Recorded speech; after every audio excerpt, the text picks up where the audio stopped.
Our first bonding theory, valence bond theory, tells us that bonds are made from overlap of half-filled orbitals. We have already learned that atoms have s, p, d, and f orbitals. We can put these two concepts together and think about how the bonds in water could be formed. The oxygen in water has some p orbitals that are perpendicular to each other. Remember, px, py, and pz are all perpendicular. One of those p orbitals could point toward and overlap with an s orbital from one of the hydrogen atoms. A perpendicular p orbital to that one could point toward and overlap with an s orbital from the other hydrogen atom. Therefore, we expect the bond angles in water to be 90 degrees based on the orbitals that we expect to be making the bonds. We have also talked about VSEPR theory, which tells us that the bond angles in water are less than 109.5. We don't expect them to be so much lower than 109.5 that it gets all the way down to 90, though. In fact, the experimentally measured value is 104.5 degrees. How can we make valence bond theory, which tells us the bond angles should be 90 degrees, match up with VSEPR theory and experimental evidence, which says the bond angles are closer to 109.5 degrees? The answer is hybridization.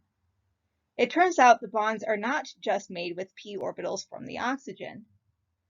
When bonding, the p orbitals actually all mix together along with an s orbital to make what we call hybrid orbitals, which end up pointing in the correct directions to match VSEPR theory and experimental evidence.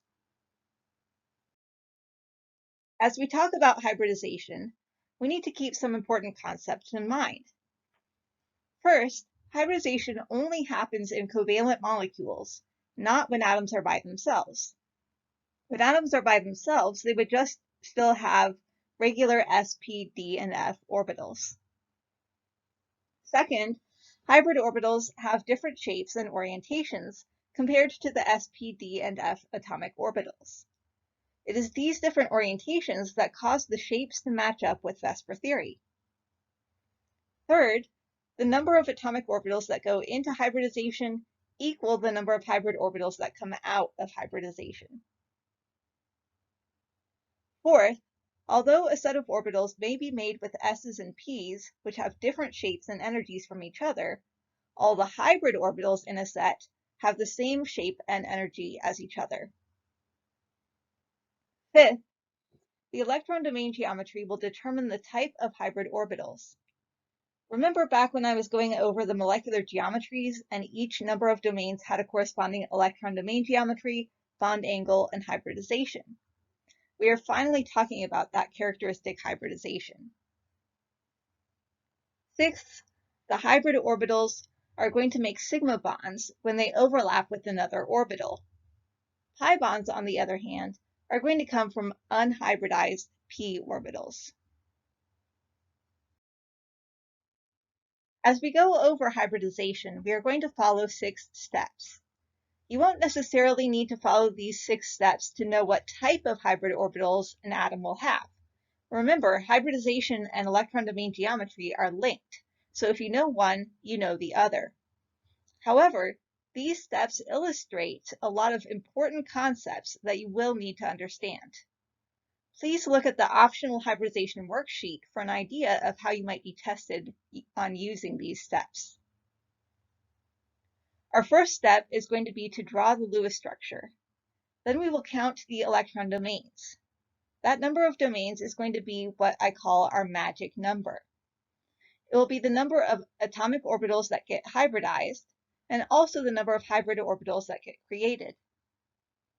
Third, we draw the ground state orbital diagram of the atom we are trying to hybridize, which will almost always be the central atom. We will generally leave the core electron orbitals out of the orbital diagram because they aren't involved in hybridization or bonding, but you are welcome to draw them in if you want.